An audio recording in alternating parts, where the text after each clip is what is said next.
The funeral reception was still happening downstairs when Uncle Derek convened the estate meeting in Grandma's dining room. 14 family members crammed around the table where we'd eaten Thanksgiving dinner 2 months earlier. The potato casserole dishes were barely washed. "Let's be efficient about this," Derek said, spreading papers across the table.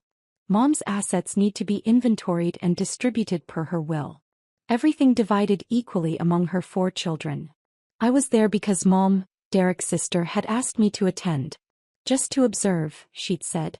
I sat in the corner, quiet, while Derek listed properties. The main house, the rental duplex on Forest Street, the half-acre lot by the high school. Then he said it. "And the lake house at 2847 Waterstone Drive. Appraised value approximately $425,000. Probably the most valuable single asset." My coffee cup stopped halfway to my mouth.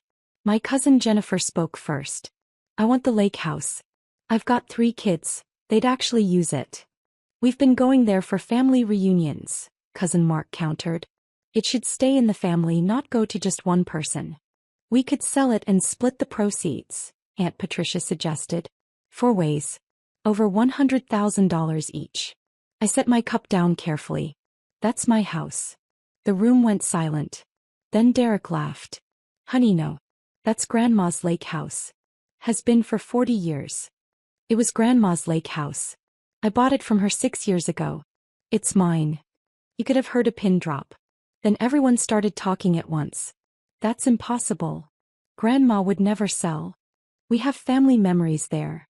Derek held up his hand. "Natalie, I understand you might be confused, but I have Grandma's complete asset list from her attorney. The lake house is listed right here." He tapped the document. "Then her attorney made a mistake," I said quietly. "I have the deed. Recorded with the county in April 2019. I bought it for $285,000. I have 6 years of mortgage statements, property tax receipts, and homeowner's insurance bills. All in my name." My mother was staring at me. "You bought Grandma's lake house? Why didn't you tell anyone?"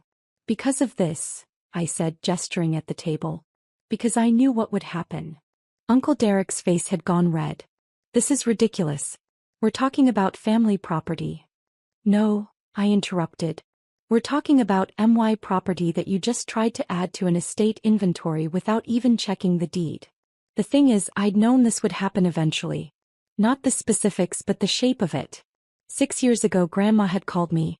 She was 81, sharp as ever but realistic.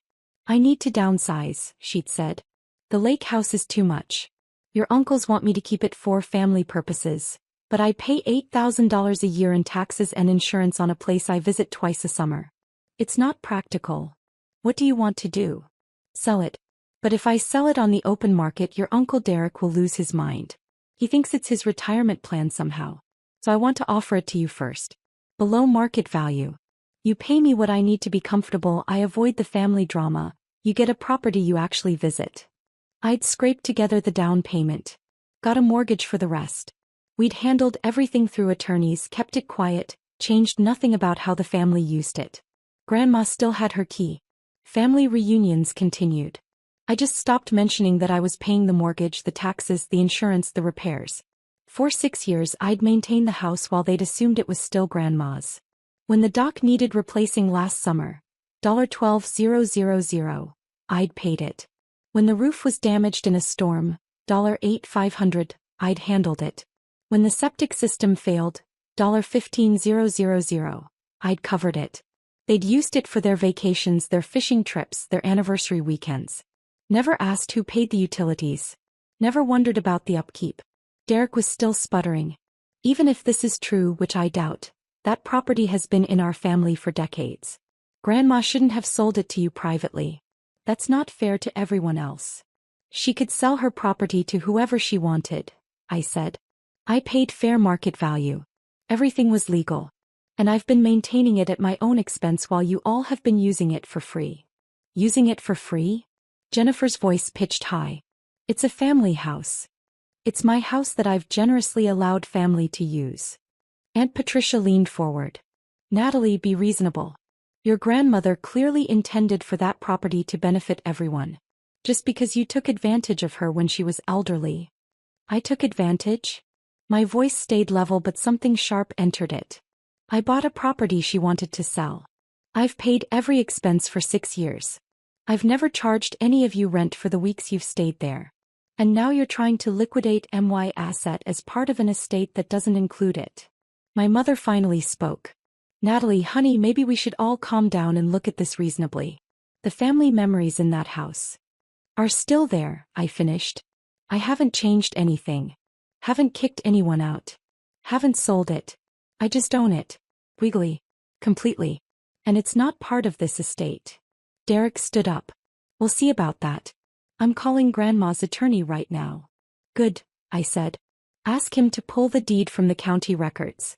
While you're at it, ask him why he included a property in the estate inventory without verifying current ownership. He left the room, phone already to his ear. The remaining family members stared at me like I'd revealed I was secretly a criminal. The ghost ledger wrote itself while I sat there. 6 years of family gatherings where I'd smiled while they planned their lake house futures. Cost, authentic presence at family events. Every repair I'd paid for while they assumed the family would handle it. Cost, $47,000 in maintenance they never acknowledged. Every time Derek had said, when I inherit the lake house. Cost, the ability to correct him without seeming greedy. Every time someone had criticized how I'd arranged the furniture or suggested improvements. Cost, respect for my property decisions. Every Christmas when they discussed estate planning and I'd stayed silent. Cost, the chance to set boundaries before crisis. The emotional accounting was precise. They'd borrowed against a future inheritance that didn't exist. They'd spent emotional currency planning lives in a house that wasn't theirs. And I'd let them because correcting them meant this scene, this moment, this fracture. Derek returned 20 minutes later. His face was carefully blank. The attorney confirms that the property at Waterstone Drive was sold in 2019. To Natalie. It's not part of the estate. How much did you pay Grandma? Jennifer demanded. Because if you got some sweetheart deal. $285,000, I said. 15% below market value at the time, which was fair for a private family sale.